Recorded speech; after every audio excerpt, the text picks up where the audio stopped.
Welcome to all. स्वागत है आप सभी का मिड पॉइंट क्लासेस चैनल पर। मैं हूं नीतीश गर्ग और जो हमारे सीरीज हमने स्टार्ट की थी social and political life political science की 6th क्लास की एनसीईआरटी कंप्लीट समरी, उसका आज हम 8 चैप्टर कवर करने वाले हैं। इससे पहले हमने 7 चैप्टर कवर कर लिए हैं इंडिविजुअली, उनकी वीडियोस हमारे चैनल पर अपलोड हो चुकी हैं। अगर आपने कोई भी वीडियो मिस की है या एक भी नहीं देखी है तो आप हमारे चैनल पर जाकर देख सकते हैं और हमारे चैनल को सब्सक्राइब करना ना भूलें, बिकॉज जो बहुत इंपॉर्टेंट वीडियोस हैं जो हम अपलोड कर रहे हैं रिसेंटली और आगे भी करेंगे, उनके नोटिफिकेशंस आपको टाइम टाइम पर मिलते रहेंगे, इसलिए चैनल को ज़रूर सब्सक्राइब कर दीजिए। और वीडियो स्टार्ट करेंगे। वीडियो स्टार्ट करने से पहले मैं आपको बताना चाहता हूँ कि अगर आपके कोई क्वेश्चंस हैं लास्ट वीडियो के या फिर इस वीडियो के बाद जो भी क्वेश्चंस होंगे आप मुझसे कमेंट बॉक्स में पूछ सकते हैं। ओके गाइस, तो चैप्टर स्टार्ट करते हैं। जो हमारा 8 चैप्टर होगा आज वो होगा रूरल लाइवलीहुड। इससे पहले हमने 6th और 7th चैप्टर में रूरल एडमिनिस्ट्रेशन और अर्बन एडमिनिस्ट्रेशन के बारे में बात की थी।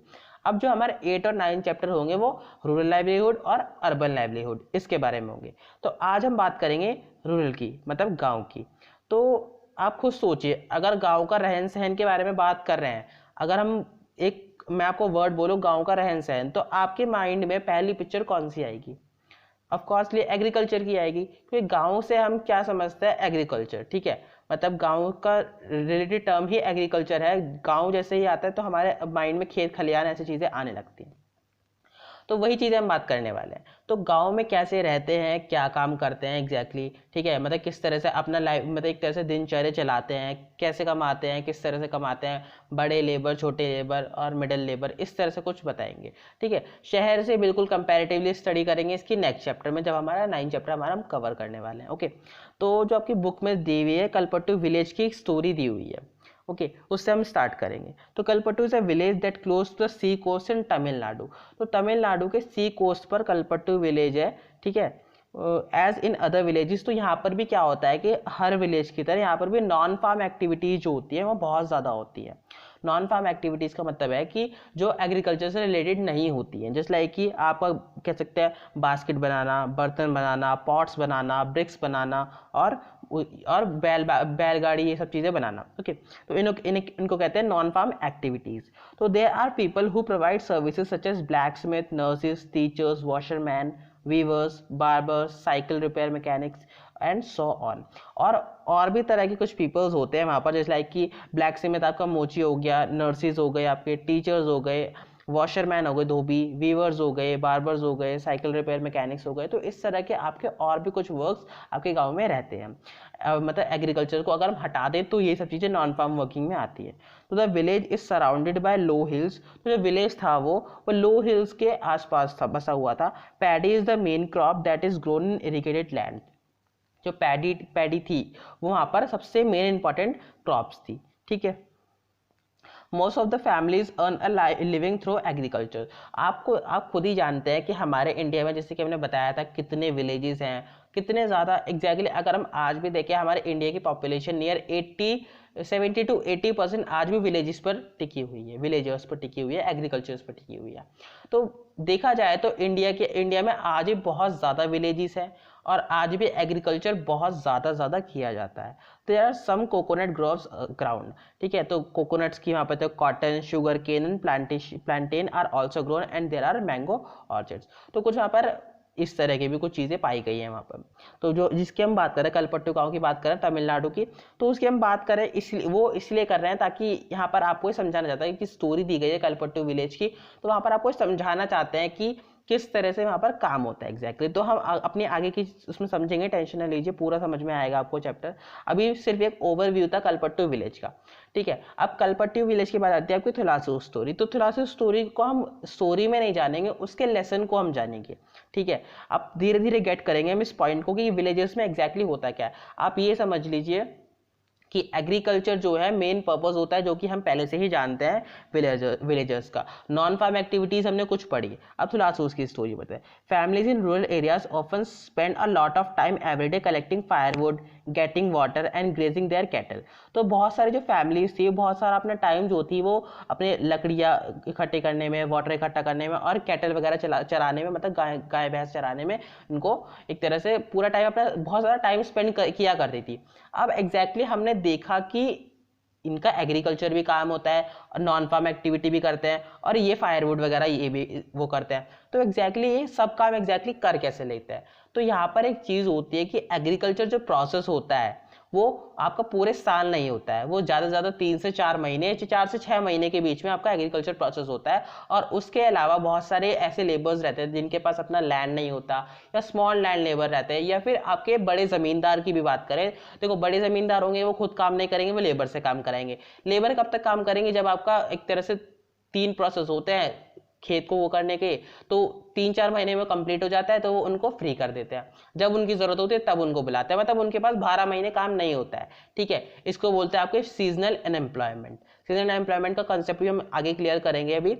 ठीक है, तो इसका मतलब क्या था कि उनके पास बहुत सारा टाइम रहता था कि वो ये सब काम भी कर सके। अब जिस लाइक कि नॉन फार्म एक्टिविटीज से वो अपना दिनचर्या उन महीनों में कमा सकते थे जिस टाइम उनके पास अपना एग्रीकल्चर एक्टिविटीज नहीं रहती थी। ओके, और बहुत सारी ऐसी चीजें जो उनकी लाइफ के लिए नेसेसरी थी, जैसे कि पानी लाना, अब पानी, फायरवुड लाना और घास वास मतलब ये इनको चराना, गाय भैंस को चराना, तो ये तो हमारा कंपलसरी एग्जैक्टली गांव वाले तो करते ही हैं। ठीक है, तो even though they do not earn any money from this activity, they have to do them for household. और जैसे कि मैंने बताया कि ये कोई किसी उसके लिए नहीं करते थे अर्निंग के लिए, ये सिर्फ हाउस होल्ड के लिए करते थे, आपके लिए बेसिक नीड जो होती है आपकी। ठीक है, जैसे लाइक कि आपको केटल अगर चराएंगे तो वहां से दूध मिल सकता है, ठीक है, कॉटन मिल सकती है अगर बकरी वगैरह चराते हैं तो, वो सॉरी भेड़े। एंड अगर आप वाटर लाते हैं पानी पीने के लिए और फायरवुड आग वाग जलाने के लिए, तो आप खुद समझ सकते हैं ये हमारे दिनचर्या की है, डेली नीड्स होती है, इनका हमें कोई पैसा नहीं मिलता। ओके, तो the family needs to spend time doing this as they are not able to survive on the little money they earn. तो फैमिली ये काम क्यों करती थी? जिस लाइक नॉन फार्म एक्टिविटी भी कर रही है, एग्रीकल्चर भी कर रही है और हाउस होल्ड वर्क भी कर रही है, तो इतने सारे काम क्यों करने पड़ते थे? वो इसलिए करने पड़ते थे कि गांव में जो वो काम कर रहे थे उनको उतना पैसा नहीं मिलता था कि वो अपनी बेसिक नीड को फिल कर सके। मतलब क्या है इसका कि जैसे लाइक कि आपका अगर फैमिली में 5 मेंबर्स है, 4 मेंबर्स है, उनका अगर दिन का खर्चा 1000 रुपीज का बैठता है, पर आपकी इनकम है 250 रुपीज, आप कैसे चला लेंगे वो खर्चा? ठीक है, और वो भी 250 रुपीज तब तक है जब तक आप एग्रीकल्चर में काम कर रहे हैं, तब तक, और जब नहीं काम होगा आपके पास अदर एक्टिविटीज करेंगे उनसे और भी कम पैसा आएगा। तो इस कहने का मतलब यह है कि वो अपनी दिनचर्या सही से नहीं चला पा रहे हैं। Nearly 2/5 of the all rural families are agricultural laborers in our country। तो मतलब अगर हम देखें तो जो हमारा 2/5 भाग है हमारी ऑल फैमिलीज का, वो एग्रीकल्चर से रिलेटेड है हमारी कंट्री में। तो हम इतना तो हम जानते हैं कि 70-80% हमारे जो फैमिलीज हैं एग्रीकल्चर पे बेस्ड है। तो हमें समझ लेना चाहिए कि एग्रीकल्चर कितना मेन पर्सपेक्टिव है हमारे कंट्री को चलाने के लिए। और अगर एग्रीकल्चर हमारे मेन पर्सपेक्टिव है तो ये भी हमें समझना पड़ेगा कि बहुत सारों के पास अपना लैंड ही नहीं है। ठीक है, कुछ स्मॉल लैंड लेबर हैं और 20% ही कह सकते हैं हम कि बहुत ज़्यादा लार्ज लैंड लेबर्स हैं। ओके, तो there are some who have small plots of land while other look थुलासीज आर लैंडर्स। ठीक है, तो थुलासी की जो स्टोरी थी, थुलासी एक तरह से उसमें एक फार्मर रहता है जिसके पास कोई भी लैंड नहीं होता है, एक वर्कर होता है, वो किसी और के लैंड पर काम करता है। तो जैसे कि मैंने बताया कितनों के पास स्मॉल लैंड रहता है, और जैसे कि ये स्टोरी थी, इसमें आप स्टोरी पढ़ेंगे तो आपको समझ में आएगा। मैंने स्टोरी बताने कंपलसरी इसलिए नहीं समझी कि स्टोरी में एग्जैक्टली कुछ है नहीं, हमें उसका मीनिंग समझना है। तो इसके तरह थुलासी जो था वो लैंडलेस था, मतलब जिसके पास कोई जमीन नहीं होती। अब जिन फार्मर्स के पास कोई जमीन नहीं होती, वो जो लैंड ओनर्स होते हैं वो उनके पास जाते हैं, बड़े बड़े लैंड ओनर्स होते हैं तो उनके पास जाते हैं। क्या करते हैं वो कि वो उनसे काम मांगते हैं। जैसे लाइक कि बड़े बड़े लैंड ओनर्स खुद काम नहीं करते अपने खेतों में, दूसरों को रखते हैं काम करवाने के लिए, तो उनके पास जाते हैं। अब उनकी जो दिनचर्या मिलनी चाहिए एग्जैक्टली अगर हम कहें तो 250-300 रुपये मिलने चाहिए, बट उनको उसका बहुत ही कम परसेंट दिया जाता है, जैसे लाइक कि 80-90 रुपीज, 100 रुपीज, 120 रुपीज, इसके हिसाब से उनको मिलती थी। तो एक तरह से उनका एक्सप्लॉयटेशन भी वहां पर स्टार्ट हो रहा था। तो आप समझ रहे हैं मतलब एग्जैक्टली क्या क्या चीजें वहां पर चल रही थी। दिस ट्रैवल और migration take place during particular season. तो ये माइग्रेशन था, ट्रैवल था, ये पर्टिकुलर सीजन में होता है। जैसे कि अगर कह सके बारिश आ रही है तो आपकी रबी जो क्रॉप्स है, मतलब चावलों की क्रॉप्स है, वो उगेगी। खरीफ क्रॉप्स और रबी क्रॉप्स एक तरह से अलग अलग सीजन में उगती हैं। गेहूं बाजरा आपका सर्दियों थोड़ा सा गर्मी ऊपर वाले मौसम में उगता है, मार्च वाले में, और आपकी खरीफ क्रॉप जो चावल वाली होती है वो आपकी बारिश वाले महीने में उगती है। तो इस तरह से देखा जाता था कि not being able to earn money throughout the year forces people in many rural areas to travel long distance in search of work. अब क्या होता था, जब उनको अपने गांव में काम नहीं मिलता था तो दूसरे गांव भी जाते थे काम ढूंढने के लिए, और ये ट्रैवल क्यों प्लेस लेता था, ताकि हमें काम मिल जाए, उन लेबरर्स को काम मिल जाए और वो अपना दिनचर्या चला सके। हम इनके बारे में इसलिए जान रहे हैं ताकि हमें एग्जैक्टली पता चले कि एग्जैक्टली वहाँ की कंडीशन है क्या। ओके, अब बात करते हैं ऑन बीइंग इन डेप्ट। ठीक है, अब ऑन बीइंग डेप्ट का मतलब क्या होता है, देखो जिस लाइक कि आपके स्मॉल लैंड लेबर हैं या फिर जिनके पास लैंडलेस लेबर है, उनके बारे में समझते हैं। तो जिनके पास कुछ नहीं होता है वो अपने दिनचर्या चलाने के लिए लैंड ओनर से लोन लेते हैं। अब मान लीजिए स्मॉल लैंड लेबर ने कुछ क्रॉप्स उगाई, अब वो या तो पेस्टिसाइड्स मतलब एग्जैक्टली कीटनाशक मतलब कीटाणुओं ने खा लिया, या बारिश सही से नहीं हो पाई तो फसल बर्बाद हो गई। फसल बर्बाद होने के बाद क्या होता है कि वो दोबारा लोन लेने जाता है लैंड ओनर से, ताकि वो चुका सके, सब कुछ कर सके, दोबारा वैसे हो जाता है। तो वो एक तरह से कर्ज के नीचे दबता चला जाता है, इसी को बोलते हैं ऑन बीइंग इन डेप्ट। और वो चाहे फिर उसकी इनकम कितनी भी हो जाए, वो उस कर्ज को कभी नहीं चुका पाता है। इसका रिजल्ट क्या होता है कि बहुत सारे फार्मर्स आज के टाइम में भी सुसाइड कर लेते हैं। ओके, तो इसी चीज को जानने के लिए हम देखेंगे इस चीज को। Very often farmers need to borrow money to purchase basic things like seed, fertiliser and pesticides. तो बहुत सारे फार्मर्स लेते हैं, लोन लेते हैं, ठीक है, लैंड ओनर से, जैसे कि मैंने बताया। किसके लिए? क्योंकि उनके पास खुद का इतना पैसा नहीं होता कि वो अपने खेत को कर सके। अब वो सोचते हैं कि हम थोड़ा सा रिस्क लेकर अपने खेत खलिहान को बड़ा कर लें, एक बार रिस्क लेंगे तो दूसरी बार हो ही जाएगा। बट एग्जैक्टली क्या होता है, कभी कभी जो हम सोचते हैं वो नहीं हो पाता है। तो वही होता है उनके साथ कि वो खराब हो जाती हैं। तो often they borrow this money from money lenders, तो मनी लैंडर से लेते हैं। If the seeds are not good quality, अब अगर सीड गुड क्वालिटी की नहीं होती, या फिर पेस्ट अटैक हो जाता है, मतलब कीटाणुओं का अटैक हो जाता है, या फिर एक तरह से क्रॉप फेलियर हो जाती है। क्रॉप फेलियर का मतलब होता है क्रॉप का सही से ना उग पाना। अब क्रॉप फेलियर किसकी वजह से भी हो सकते हैं? मानसून की वजह से भी हो सकते हैं, जैसे कि मैंने बताया बारिश सही से ना आ पाना। तो ये क्या होता है, when this happens farmers sometimes are unable to pay back their loans. तो बहुत ज़्यादा ही ऐसा हो जाता है, या तो उसे अपनी बहुत सारी चीज़ें बेचनी पड़ जाती है लोन चुकाने के लिए, और अगर उसके पास कुछ है ही नहीं तो वो क्या करेगा, सीधा सुसाइड करेगा और कुछ नहीं कर सकता। ओके, तो and for the family to survive they may even have to borrow more money. तो एक तरह से उसकी फैमिली के सर्वाइवल के लिए अब उसको और लोन लेना पड़ता है अपने उस चीज़ को बढ़ाने के लिए, पर वो नहीं कर पाता उस चीज़ को, तो बहुत ज़्यादा लार्ज होता जाता है और सुसाइड कर लेता है एक फार्मर।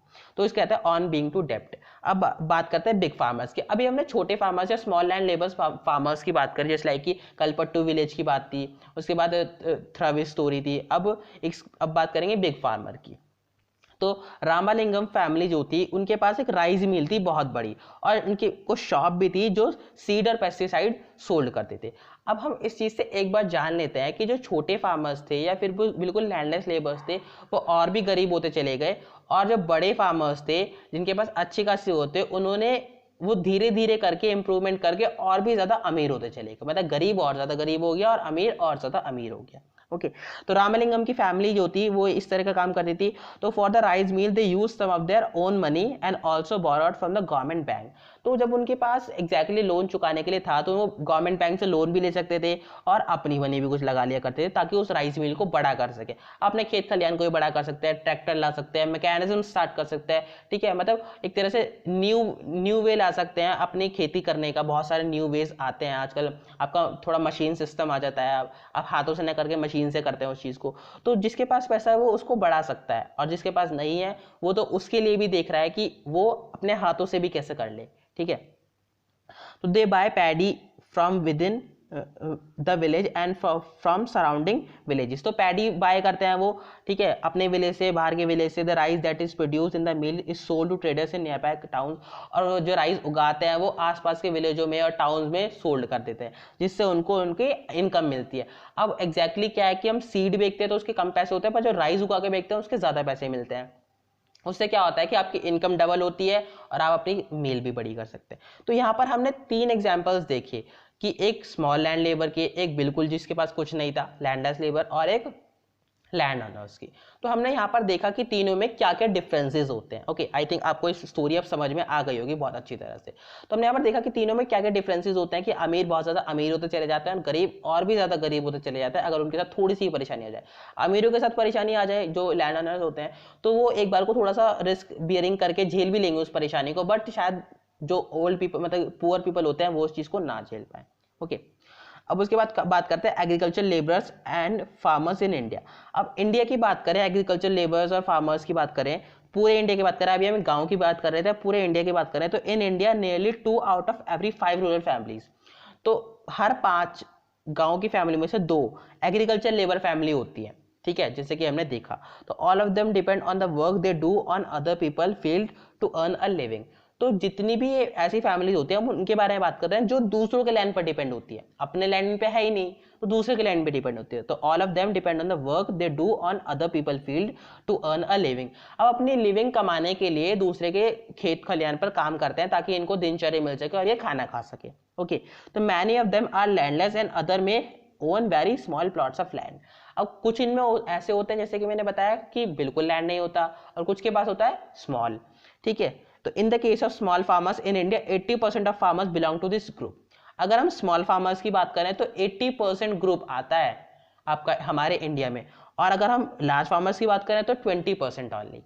तो हम सोच सकते हैं कि 20% के लैंड पर 80% पर्सन्स काम कर रहे हैं, नियरली 80 भी नहीं तो 60 तो कंपलसरी कर ही रहे हैं, क्योंकि मान लीजिए चलो 80 में से 20% के पास स्मॉल लैंड है, वो अपने अपने पर काम कर रहे हो। तो इस तरह से These large farmers cultivate most of the land in the villages। तो जो यही फार्मर्स होते हैं ये ज़्यादा कल्टीवेट करवाते हैं, ठीक है।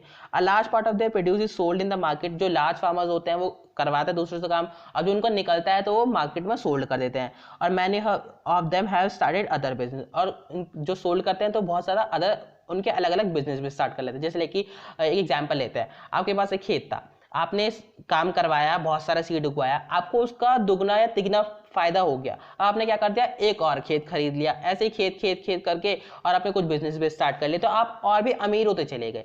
और जो आपके यहाँ पर काम कर रहा था वो तो वैसी का वैसी ही है, शायद अगर उसको एम्प्लॉयमेंट ना मिले तो और भी ज्यादा गरीब हो जाए वो, ठीक है। तो हम इस तरह से इस चीज को समझ रहे हैं।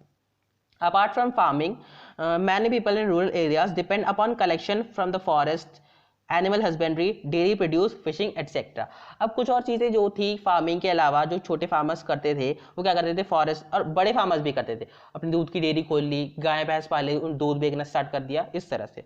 तो एनिमल हस्बेंड्री, उनको पालना वालना, डेयरी प्रोड्यूस करना, फिशिंग करना, तो इस तरह से करते थे। अब मतलब अगर हम साउथ की तरफ देखेंगे तो फिशिंग जो होता है वहाँ पर मेन पर्पस था। आप ये भी देख सकते हैं कि साउथ में आपको तीनों तरफ से पेनिनसुला है, मतलब पानी पानी, तीन तरफ से पानी होता है, तो पेनिनसुला बोलते हैं उस चीज़ को।